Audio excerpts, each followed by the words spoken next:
Kia ora koutou, Reese from QuickSense here, and today we're looking at standard form.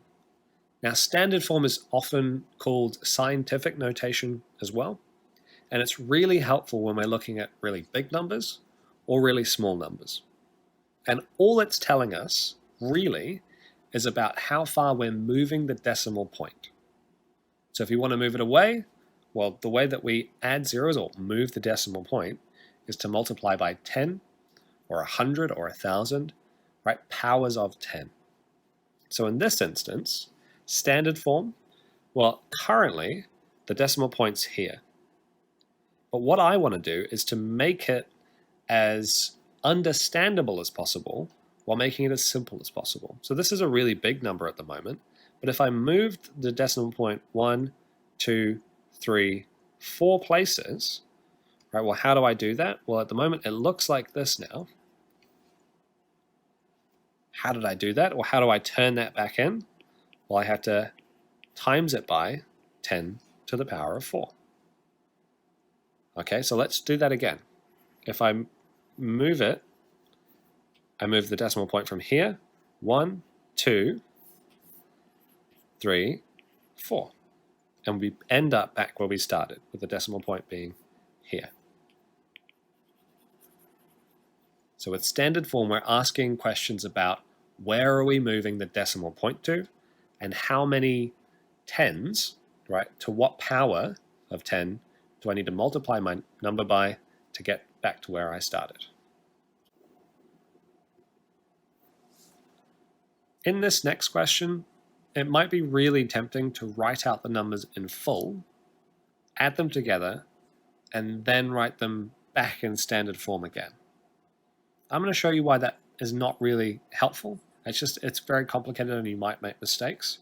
Remember, every step you take, or extra step, is somewhere else you can make a mistake.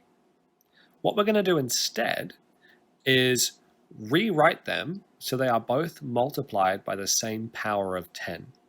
And the easiest way to do that is by increasing in this instance. So 7.2 times 10 to the 6. Well, we've got 4 times 10 to the 4. So what happens if we times it by 2 more 10s? Right? Well, what does that look like? Well, at the moment, it's 4 to the 10, which is 40,000.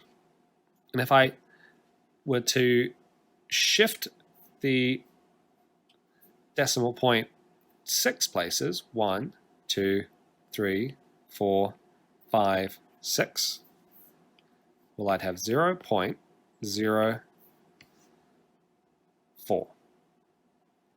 Now that's really helpful, and we can see that as well, right? Because this is 4 times 10 to the 4. Well, there's a decimal point there. 1, 2. 0.04. Okay, so we don't even need to write it out in full to begin with. But what this lets me do, okay, is add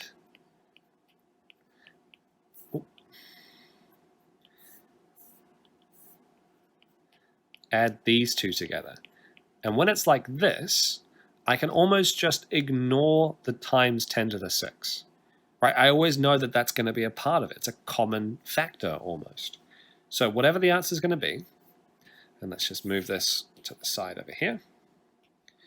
Right, well, it's 7.2 times 10 to the 6 plus the 0.04 times 10 to the 6, and this is just a normal addition. And then I'm just going to tack on the 10 to the 6 at the end. What's the result? Well, it's 7.24 times 10 to the 6.